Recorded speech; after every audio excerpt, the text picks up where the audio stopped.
Hello friends, welcome to my session on normal distribution.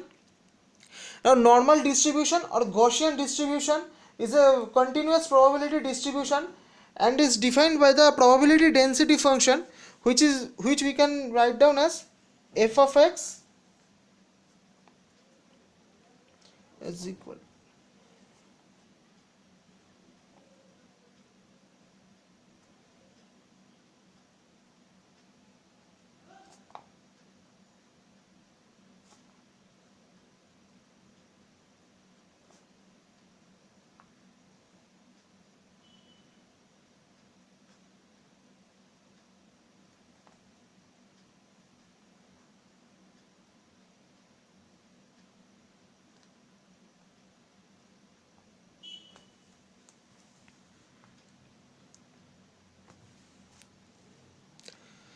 Now this is a continuous probability distribution function and it is written down as the expression 1 by sigma, which is also called the standard deviation, into root over of 2 pi integrating of minus infinity to plus infinity e to the power minus of x minus mu whole square by 2 sigma square dx.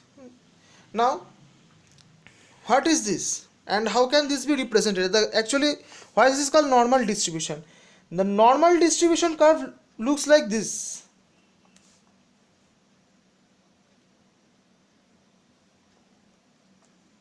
See, the curve resembles the shape of a bell, so it is also called the bell curve.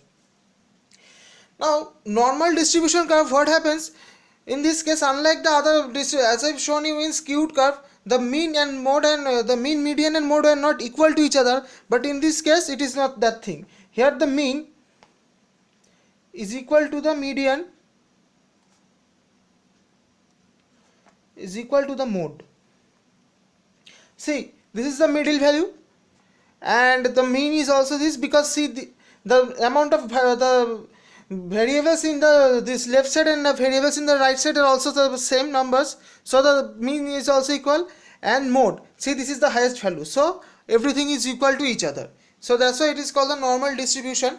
The normal distribution is basically used in case of continuous variable where there is some we need to just find the area to find the probability.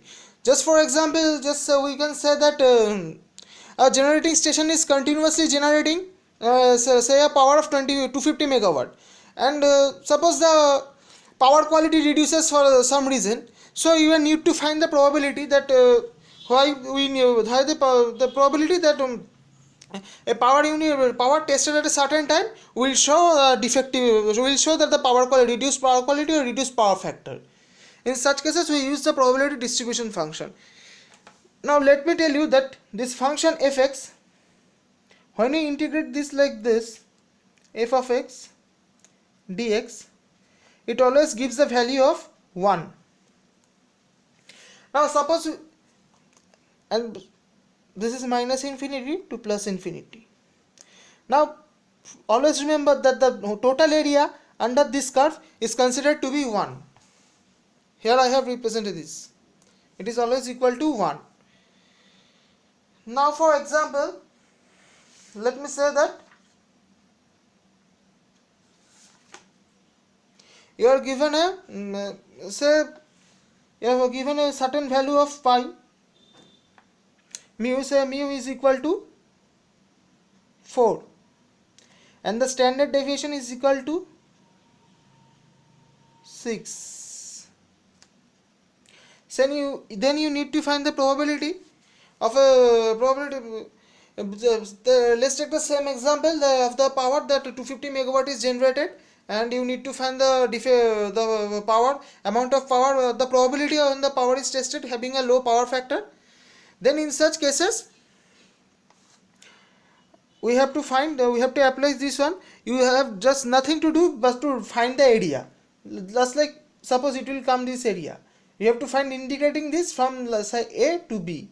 So this function will change from integration from a to b, f of x dx is equal to 1.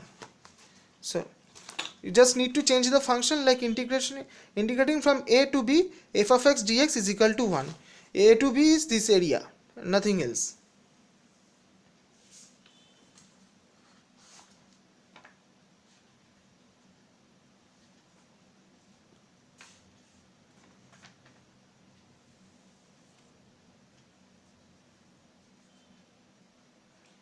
Now we have, like, let me tell you some basic things about normal curve.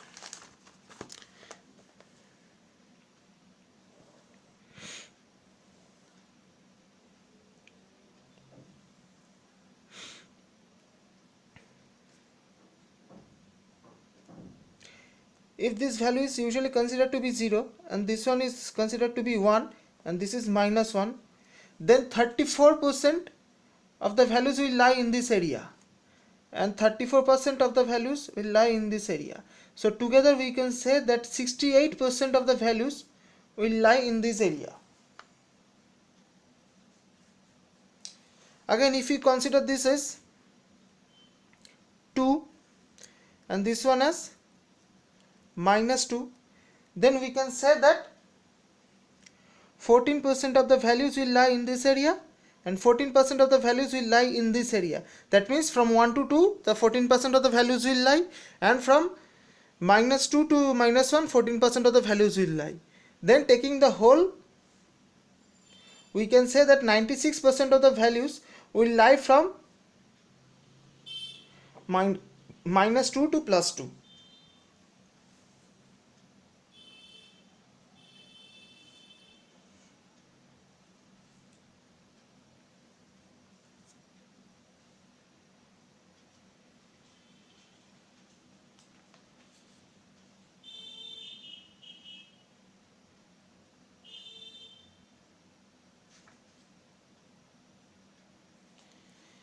Now this is the whole figure, and if you enjoy the video, please like, comment and subscribe my channel. Thank you.